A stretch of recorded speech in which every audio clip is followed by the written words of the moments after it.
Okay, so get this right. We're diving deep into the Flatwoods Monster this time. Oh, yeah. This one, I gotta say, it's a classic, but man, it's got layers. It really does. Small town, weird lights in the sky. Oh, yeah. Creature that'd make Frankenstein jealous, the whole 9 yards. Yeah, it's got it all. And we're not going to sit here and say, oh, was it real or was it fake? Now, we're going deeper. Right. We want to know why this thing stuck, why people still talk about it. Yeah. What does it tell us about, like, America in 52? That's the good stuff. Absolutely. It's a fascinating case study thinking about that historical context. Totally. So picture this. September 12th, 1952. Uh-huh. Flatwoods, West Virginia.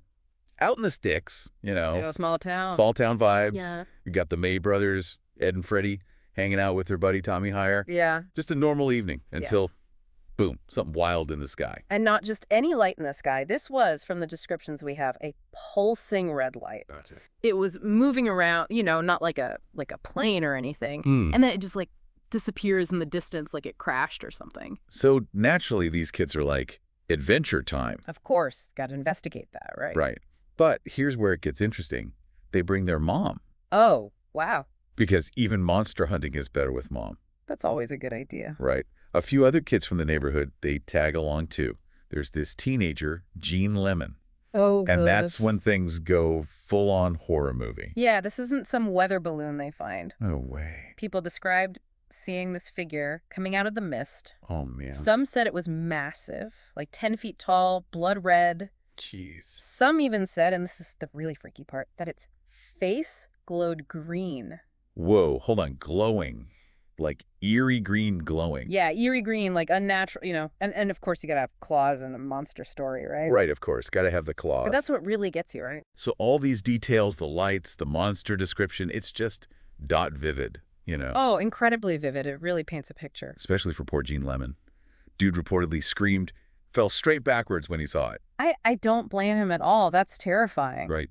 Even the dog, Ricky, was like, nope, I'm out here. That's what gets me. Even the dog was scared. Yeah, it just adds to the whole vibe. It does. And I think those sensory details, the sights, the sounds, you can even imagine the fear in the air, right? Oh, yeah, totally. That's what really sticks with people. That's what makes it feel real. Makes you wonder what they really saw, Exactly. It really gets your imagination going.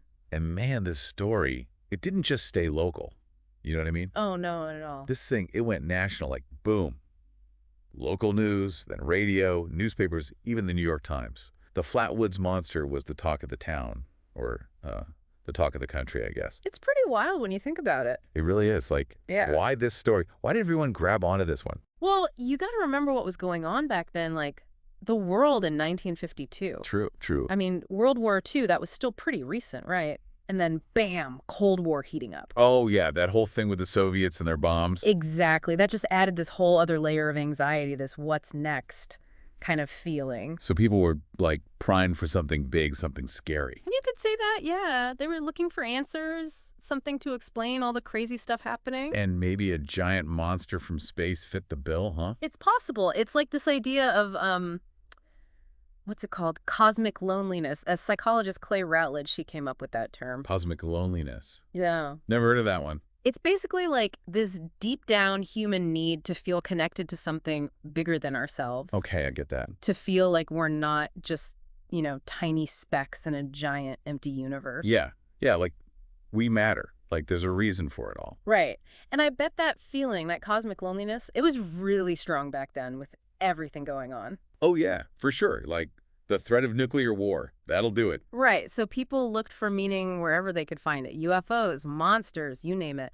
Anything that said, hey, we're not alone here.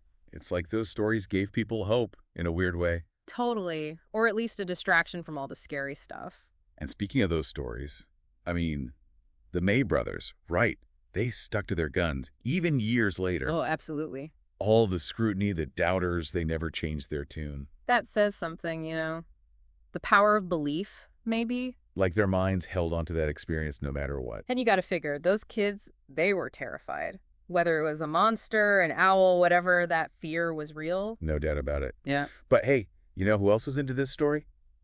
Gray Barker. Oh, yeah, Gray Barker. He's a whole other chapter in this saga. The dude was fascinated by the Flatwoods Monster, like obsessed. He was all about UFOs, the unexplained, the whole shebang.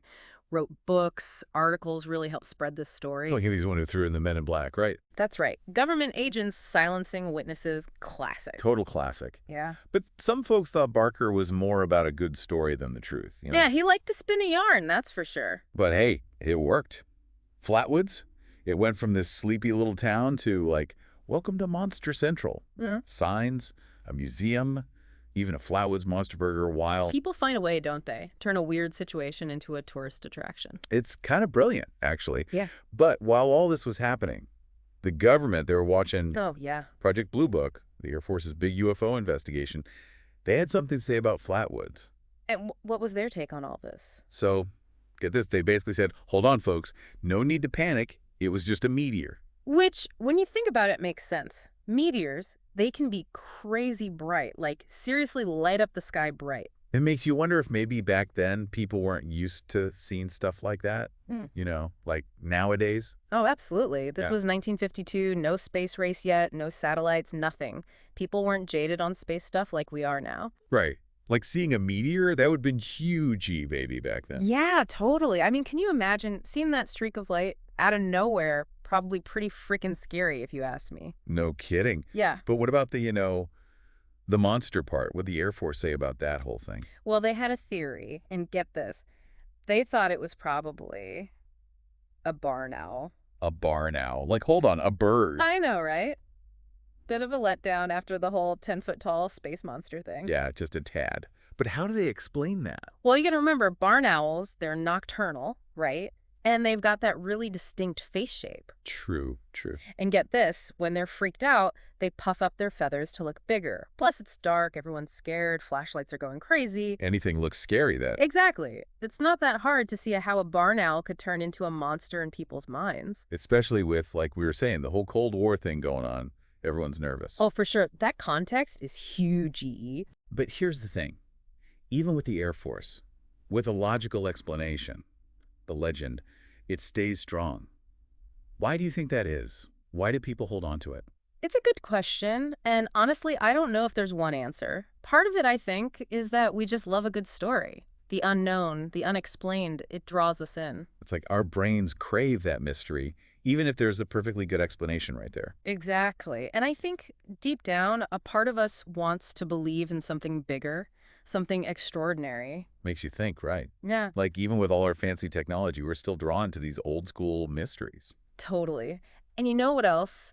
The Flatwoods Monster, whether it was real or a barn owl or just a big misunderstanding, it became a part of that town's identity. It's like their claim to fame, their own little piece of weirdness. Exactly. And honestly, that says a lot about us as humans, you know? We need those stories, those legends, those things that make us go, huh? Totally. It's what makes Right. life interesting, right? Yeah, exactly. If you knew everything, where's the fun in that? Right. Gotta have a little mystery. Exactly. Well, Yeah. folks, there you have it. The Flatwoods Monster. Is it a space alien, a giant owl, or just a good story? You decide. Thanks for diving deep with us. It was a fun one.